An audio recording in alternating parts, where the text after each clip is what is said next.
Deuteronomy chapter 24. When a man hath taken a wife and married her, and it come to pass that she find no favor in his eyes, because he have found some uncleanness in her, then let him write her a bill of divorcement and give it in her hand, and send her out of his house. And when she is departed out of his house, she may go and be another man's wife. And if the latter husband hate her, and write her a bill of divorcement, and give it in her hand, and sendeth her out of his house, or if the latter husband die, which took her to be his wife, her former husband, which sent her away, may not take her again to be his wife. After that she is defiled. For that is an abomination before the Lord, and thou shalt not cause the land to sin, which the Lord thy God giveth thee for an inheritance. When a man hath taken a new wife, he shall not go out to war, neither shall he be charged with any business. But he shall be free at home 1 year, and shall cheer up his wife which he hath taken. No man shall take the nether or the upper millstone to pledge, for he taketh a man's life to pledge. If a man be found stealing any of his brethren of the children of Israel, and maketh merchandise of him, or selleth him, then that thief shall die, and thou shalt put evil away from among you. Take heed in the plague of leprosy, that thou observe diligently, and do according to all that the priests and Levites shall teach you. As I commanded them, so ye shall observe to do.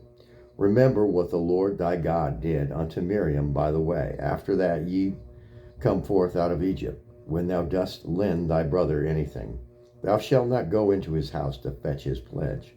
Thou shalt stand abroad, and the man to whom thou dost lend shall bring out the pledge abroad unto thee. And if the man be poor, thou shalt not sleep with his pledge.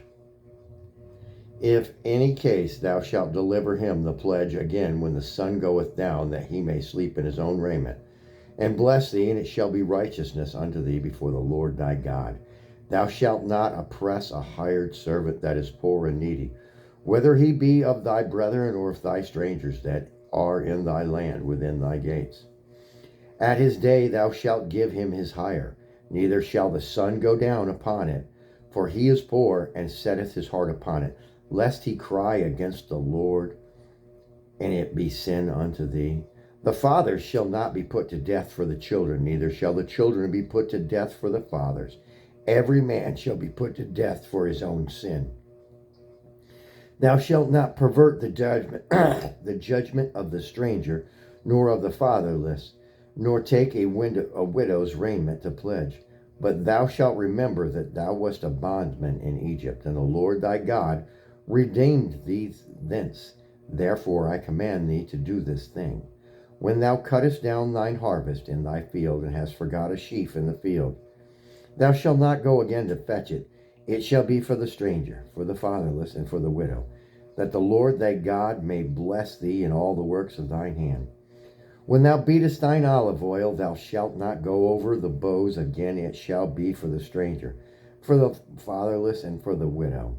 When thou gatherest the grape of thy vineyard, thou shalt not glean it afterwards. It shall be for the stranger, for the fatherless, and for the widow. And thou shalt remember that thou wast a bondman in the lands of Egypt. Therefore I command thee to do this thing.